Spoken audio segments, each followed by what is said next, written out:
nizere ko umeze fresh, nizere ko kandi ugenda ushogirwe cyane n'ibyo ukora bya buri munsi. Ni Fyve-tvrwanda tugendera ku makuru abasitara, makuru bagezwe one of the trending stories, top stories, makuru utasanga handi, makuru tukugezaho amasaha 24 ku yandi. So guys, ngira ngo abantu mukoresha social media platforms zitandukanye mwabibonye byitwa Muheto bikomeje, navuga ko bikomeje gufata bikomeje gufata indi ntera,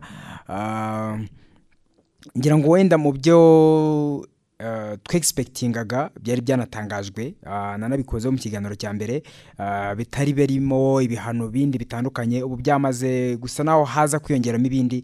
Muri ibyo byongeyemo harimo igihano cy'igifungo, ngira ngo yasabiwe ubushinjacyaha, ni igihano cy'igifungo kigera ku mwaka umwe n'amezi 8, urumva ko bari hafi amezi imyaka 2 donc. So ngira ngo ni kimwe mu binavuga ko byire binavugwaho cyane, binacicikanywaho cyane. Nanabonye uwitwa Muheto Divine nabisabira imbabazi cyane, n'inginga cyane avuga ko akwiye kugabanyirizwa. Hari ibyaha yemera, hari ibyo atemera.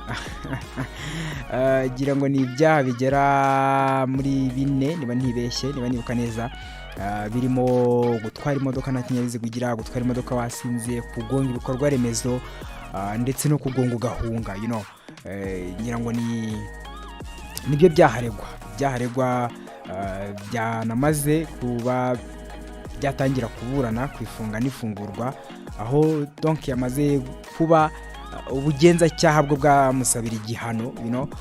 Ngira ngo ni kimwe mu bintu abantu wenda batexpectingaga, bumvaga ko yagonze, ikiri bubeho nuko na accident, nubwo yasinze ariko it is accident, kubera ko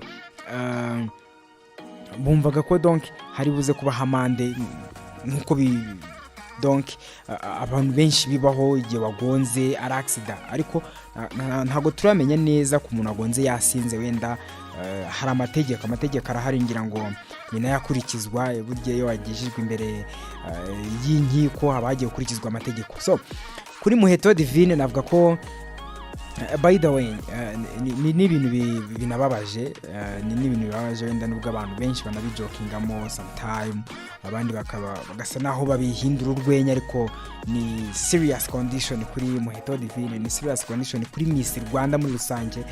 Usibye no kuba nka Muheto, hari abantu wenda bibona case ya Muheto Divine nka Muheto, nge mbibona nka case ya Miss Rwanda. Navuga ko ni crisis cyane kuri Miss Rwanda, kubera ko murabizi ko hagiye havukamo ibintu byinshi cyane bitandukanye, bikaza kuba ngombwa kihagarikwa. Kugira ngo iyi ni second ya twari twinjiyemo, turi no kurangiza anyway Miss Rwanda itaba. So biraza gucura iki nyuma y'izo vurugu zose? Ngira ngo ni Miss Rwanda duheruka 2022, maginga nta 2023 ntawe, 2024 ntawe, tugiye kwinjira muri 2025. Byumvikana ko ni igihe donc. So urabona ko harimo kuzamo ama crisis atandukanye ni ya Divine Muheto nka Miss. Babinatangaje cyane, nahoze mbona ibitangazamakuru bikomeye kuri uyu mubumbe birimo nka BBC bibyandika ko it's a news, na makuru mu by'ukuri ni trending, ni trending cyane. Niyo mpamvu nahoze mvuga ngo ntago dukwiye kubibona mu ishusho donc nka Miss Rwanda, sorry nka Muheto Divine. Turabibona nka crisis kuri Miss Rwanda, turabibona nka crisis ku hazaza ha Miss Rwanda. Abantu bari bagitekerezaho bavuga ati wenda birashoboka ko donc niba byarabaye because of Prince Kid, hari uburyo ki hakongera kugira. So mu gihe bigaragara ko rero produit cyangwa se production ivamo ari nk'iyi Muheto atanga, munyemerere mbivuge muri ubwo buryo, biza gushushanya cya kintu navuga ko biraza gutuma n'abakize n'ababifite muri responsibility bavuga ngo what, reka tube tubitse hano izi document tuganire ku bindi, kubera ko bino turimo kubona hari uburyo ki bitari productive cyane.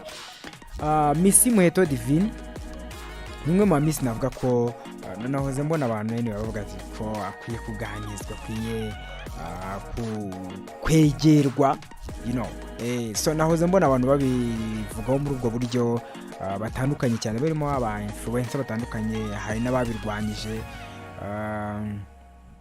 barimo abadokiteri bamwe, PhD holders, aba ari umuntu ukomeye cyane, umuntu buri CEO w'ikigo runaka akavuga ngo she's sober and she will be sober always. So biba byumvikana neza ko hari uburyo kikesi remeye. So nahoze mbona abantu bavuga ko yatereranywe, ngira ngo wenda binaturutse ku bibazo byinshi agiye anyuramo, niwe Miss, navuga ko byahagarikiyeho binahagarara ariwe biturutseho, ntago mushinja icyaha cause n'ubutabera bwagombaga gutangwa, ariko ni nkawe victim w'ibindi byose, niwe wari muri headlines, abantu niwe batunze urutoki. So ibyo byose kuza ukabyikorera ku myaka 10 ukiri muto, abantu bagatangira kugutuka kuri social media platforms izingizi dukoresha, sometimes bishobora kukwangiza mu mutwe, bishobora gutuma hari uburyo cyuba soba wa mugani wa doctor, hari uburyo cyushaka gutuma uba soba cyane ndetse cyane, which is bad. So ngira ngo kuri bamwe wenda ni byiza cyane, kubera ko ni ibintu bisanzwe ko wasabira umuntu imbabazi, ariko ibyo ntibivuze ko ubugenzacyaha budakora ibyo bukora n'ubushinjacyaha bugakora ibyo bukora. Amategeko akapurikwa, nibo baba bafite mu nshingano nyuma yo kureba indi impamvu nyinshi zatuma babona zo kukubabarira. Gusa nkeka ko byageze imbere y'ubugenzacyaha n'ubucamanza, amategeko abagiye gukurikizwa, ibindi biba bizaza nyuma. Ibihano byo biragenwa, wenda ibindi bikaba bizaza nyuma. Nicyo navuga ko tugiye kubona, So arimo arasabirwa rero gufungwa igihe kingana n'umwaka n'amezi 8.